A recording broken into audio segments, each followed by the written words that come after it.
ম্যাচের আগে এই ধরনের সিচুয়েশন ক্রিয়েট হওয়া কিন্তু একটা টিমের জন্য কোনো সময় একটা ভালো উদ্যোগ না, এবং আমি এটা পার্সোনালি মনে করি যে এটা সবসময় টিমের পারফরমেন্সের একটা জিনিস একটা ঘাটতির মধ্যে লেগে যায়। অবশ্যই লাগে, এখানে তো কোনো সমালোচনার কোনো দিকে এরা পায়নি।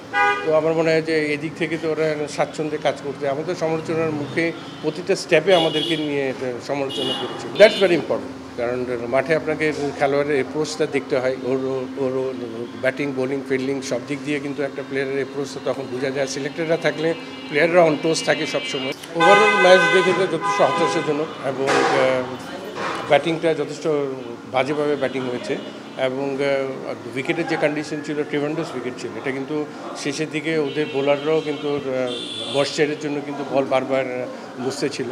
তো সেই জায়গা থেকে কিন্তু আরও ভালো ব্যাটিং আশা করা উচিত ছিল, কারণ যে কোনো জায়গায় ম্যাচ আপনি চেস করতে গেলে আপনি যদি পাওয়ার প্লে দিয়ে 3টা উইকেট চলে যায়, দ্যাটস ভেরি ডিফিকাল্ট একটা টিমে আবার ঘুরে দাঁড়ানো। তো আমার মনে হয় যে পাওয়ার প্লেতে আর্লি উইকেট যাওয়াটাই আমরা ব্যাকফুটে চলে গিয়েছি। হৃদয় ট্রিমেন্ডাস ব্যাটিং করেছে। তো আমার মনে হয় যে এখানে বোলারদেরও একটু দায় আছে, কারণ বোলাররা শেষের দিকে আপনার 12 ওভারের পর থেকে আমরা অত টাইট বোলিং করতে পারি, অনেক বেশি রান হয়েছে। এই জায়গায় হয়তো আয়ারল্যান্ডকে 160 থেকে 165-70-এর মধ্যে রাখলে ডিফারেন্স স্টোরি দিতে পারে। বাট এটা না, কারণ অনেক দিন ধরে তো খেলছে, এই ফর্মেটেও কিন্তু এখন যথেষ্ট ইউজড হয়ে গেছে। তো আমি মনে করি যে এখানে হয়তো ব্যাটসম্যানদের সেলফ অ্যাসেসমেন্টের অভাব এখানে নিজে, কারণ কোচ আপনাকে ওভারনাইট সব কিছু বলে দেয় কোন প্ল্যানে খেলবে না খেলবে, কিন্তু এন্ড অফ দ্য ডে কিন্তু 22 গজে গিয়ে খেলোয়াড়কে এই সিদ্ধান্তটা নিতে হয় কীভাবে খেলতে হবে। তো সুতরাং প্লেয়ারদের রেসপন্সিবিলিটি সবচেয়ে বেশি। তো সেই জায়গায় আমার মনে হয় যে প্লেয়ারদের হয়তো ঠিকমতো ওরকমভাবে প্ল্যান করতে পারতেছে না বা অ্যাসিস্ট করতে পারতেছে না, যার কারণে ডিফারেন্সটা হয়ে যাচ্ছে। এখানে একটা ম্যাচে আর টি20 ফর্ম্যাটে আপনি প্লেয়ারের ইমপ্রুভমেন্ট সাথে সাথে পাবেন না। আপনাকে এটা ইমপ্রুভমেন্ট পাঠাতে হলে লঙ্গার ভার্সন ক্রিকেট নারে 50 ওভার্স ওডিআইতে দেখতে হয় একটা প্লেয়ারের ডেভেলপিং কোনো জায়গায় হবে। এখানে বলের সংখ্যা কম খেলে রানটা বেশি করতে হয়, ওই জিনিসটা মাথায় থাকে।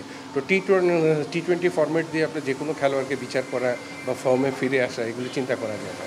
এই জায়গায় আপনার জাস্ট এন্টারটেনের মতো ম্যাচগুলি দেখতে হয়। তো এন্ড অফ দ্য ডে আপনি দেখেন আমরা যতগুলি প্লেয়ারকে প্রমোট করে গিয়েছি ওই প্লেয়ারই কিন্তু এখনও ডমিনেট করছে, এটার বাইরে কিন্তু কোনো খেলোয়াড় নেই।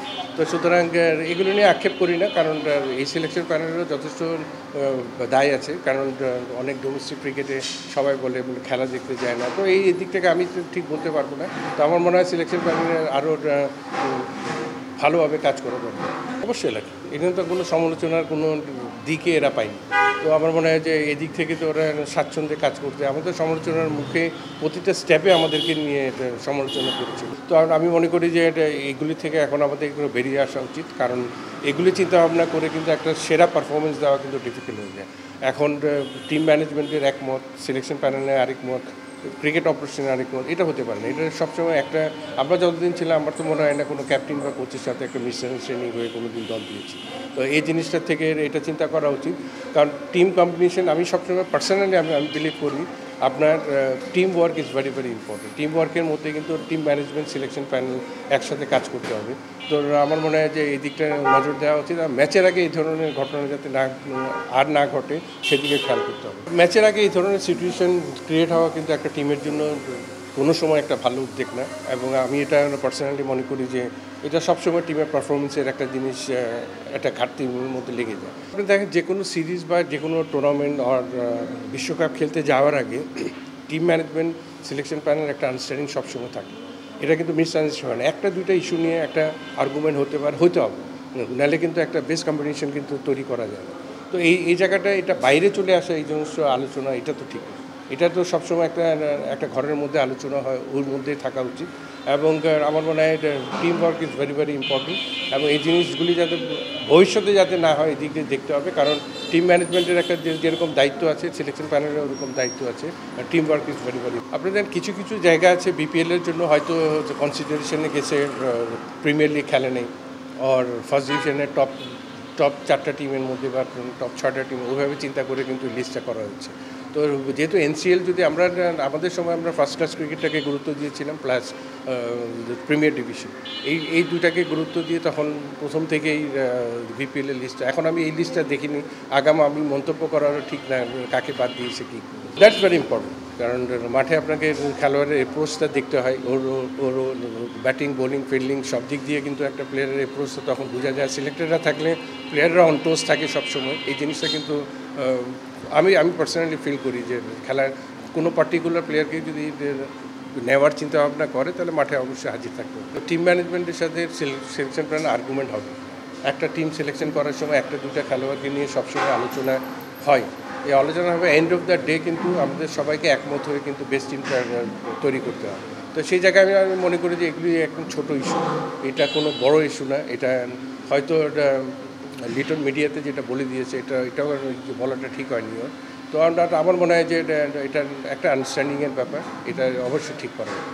সিলেকশন প্যানেল যদি মনে করে কোচ এবং ক্যাপ্টেনের সাথে বসবে, অবশ্যই বসতে পারেন এই জায়গায়।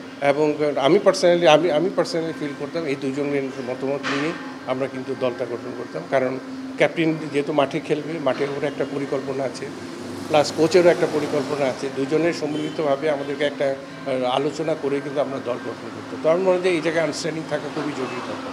এটা সিলেকশন প্যানেল যে কোনো খেলোয়াড়ের সাথে আলোচনা করে ওকে বলতে পারে।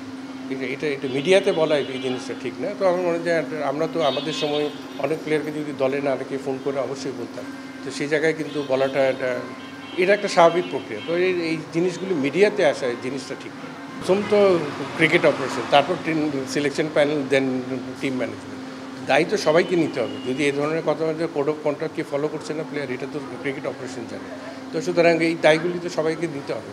এবং আমার মনে হয় অতি সত্বর আমাদের ক্রিকেটের ভালোর জন্য এগুলি সলভ করা দরকার।